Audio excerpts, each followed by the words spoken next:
G'day. Ferrari fans have had enough and are venting their anger at Ferrari chairman John Elkann. This post on Ferrari's Instagram page, which was meant to be a celebration of the team's 20-year partnership with Puma, has resulted in 90+% of the comments featuring the hashtag Elkann out. And could you please check that you're subscribed to the channel? I don't want you missing out on future content.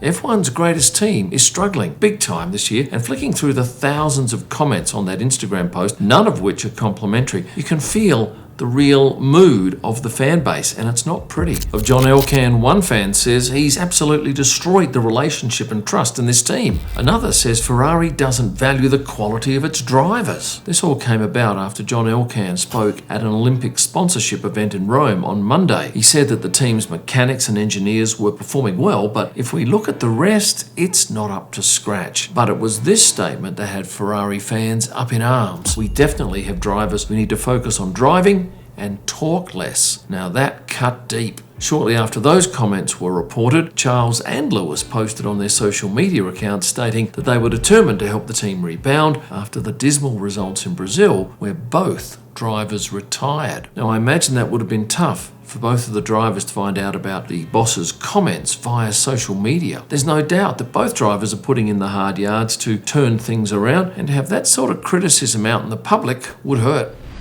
If you go back to the start of the season, there was great optimism around Ferrari. They'd poached 7-time World Drivers' champion Lewis Hamilton to Maranello. It was indeed a dream signing, and certainly on the marketing side, almost unheralded. The Tifosi accepted him, and they were ready for a super season. Gosh, 2 races in, the dream story was looking shaky. A double disqualification in China. You might remember that Charles finished 5th, but his car was a kilogram under minimum weight. That was partly due to the excessive tyre degradation after the team opted for a single stop. They just wore too much rubber off the tyres. Then the stewards picked up that the rearward skid, that's the panel that runs underneath Lewis's car, was below the minimum thickness. He'd finished 6th, 1 position behind Charles, and it was a total of 18 points down the drain. Ferrari fans? Well, they were heartbroken. But it was round 2. Surely the season would improve. It hasn't. A series of average results ensued before the circus headed to the Netherlands, where both cars retired. And that was the same result that we had last weekend in Sao Paulo. F1 commentator and ex-F1 driver Jolyon Palmer said earlier this year that Ferrari had been the most disappointing team so far. That was back in May, and things have arguably got worse. He went on to say that with the signing of Hamilton, this should have been a glory year for them, and we saw a glimpse of that early on in China, when Lewis was happier with the car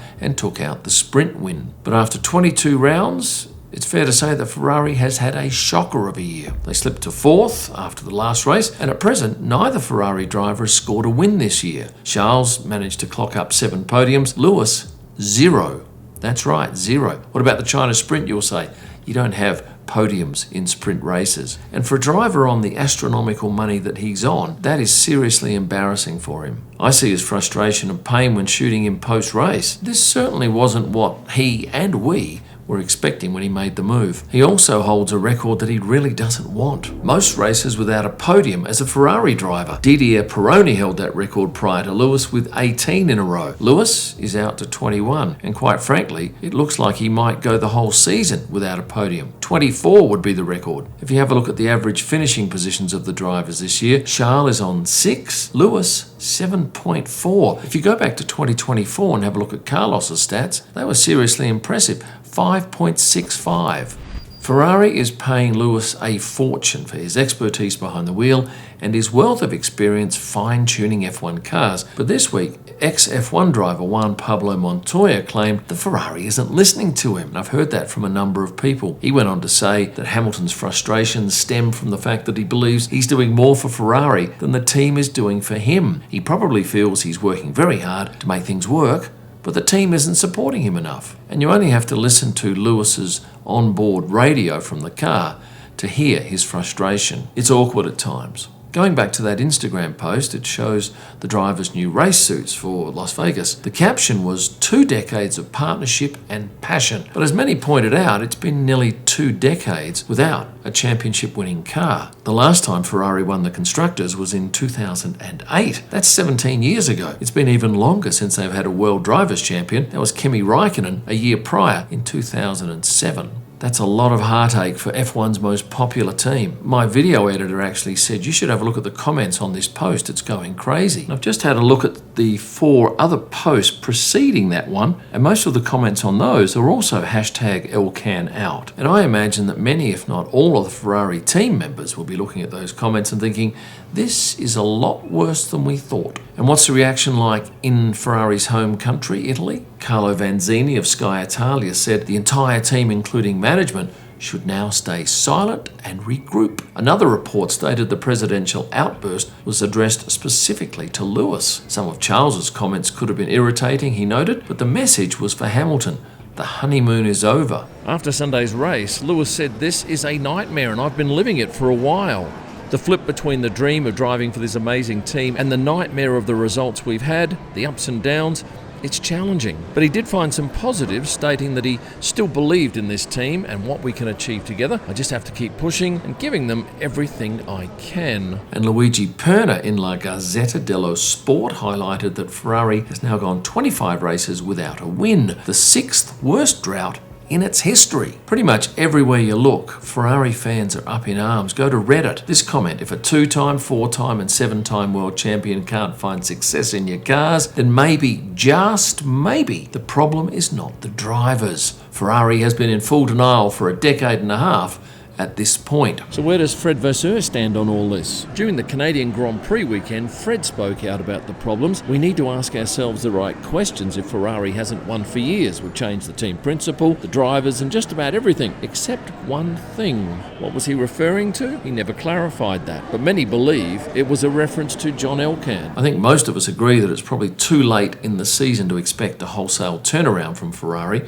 It's more likely they'll be looking to just limit damage at this stage.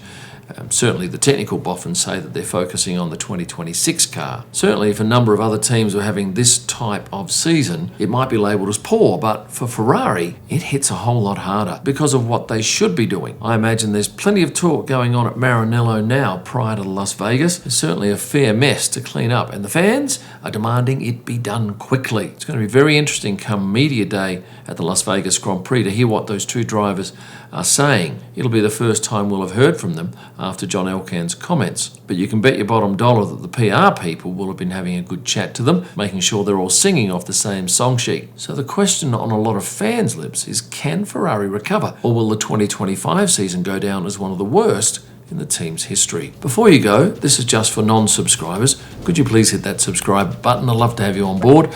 And at the very least, could you at least like the video? On the last thing, for a whole lot of extra social media content, check this out.